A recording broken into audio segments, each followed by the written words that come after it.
Gawa ko ngayon is nag-aano ako ng benta namin. Nag-audit ako ng benta namin. Ito yung ginagawa ko gabi-gabi. Nag-aano ako ng benta namin. Dum. Inaano ko yung benta. Siyempre magkaiba yun. Bawa bigas.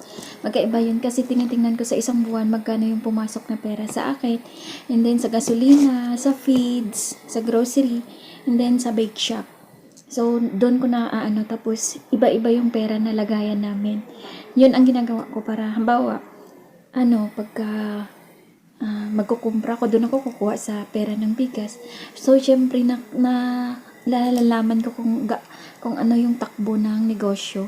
So, nagsimula ako dati sa 5 sako lang. And, umabot na siya ng tapos sa gasolina, and then sa grocery. Sa grocery naman, dyan ko kinukuha lahat yung pambili namin ng bigas, dyan ko kinukuha. Tapos yung pambili ng feeds ng baboy ko, na inahin, dyan ko din siya kinukuha sa grocery. So, yung grocery namin is malakas din kasi sa isang linggo, ilang beses kami magkumpra. So, mabilis yung ikot ng pera sa grocery. Sa feeds, okay lang, may time na malakas, may time na mahina din siya. So, ngayon, ito yung ginagawa ko. Pero, papatapos na din. And, syempre, nag-a-arrange na din ako ng mga barya para bukas. 1,000. Binibigyan ko na siya ng barya para, tsaka bills. Para, tulad ng ganito.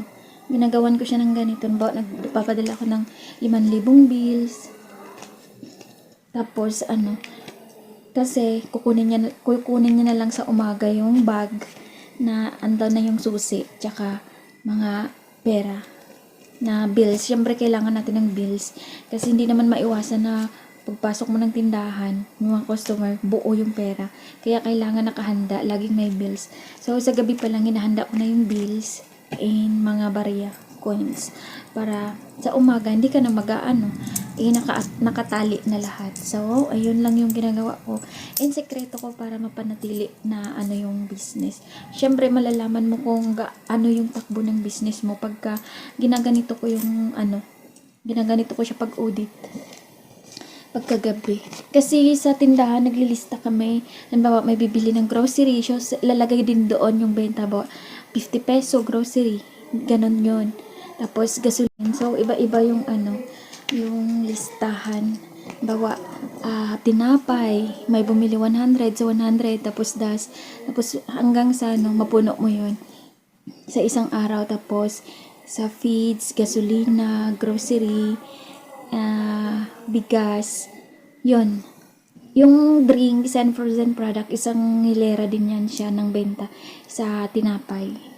So, ganun ang ginagawa ko.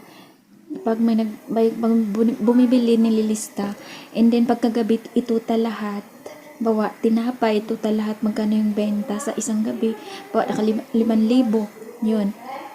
Tapos sa grocery ko magkano din, tapos sa gasolina, sa tapos yung pera na natira kagabi, bawa benta kagabi, i-add ko yun ngayon hanggang sa lumaki hanggang sa mag-deliver na naman, mag-deliver ng bigas. Tapos yung naipon ko na pera is 30K. So, nag-deliver siya ngayon ng 20 sacks na lang. So, yung 20 sacks, i-minus ko yung magkano yon. Tapos, may natira pang 5. Idadagdag ko na naman yung kinabukasan sa benta. So, ganun lang yung umiikot. Tulad din ng mga gasolina, grocery, ganun din.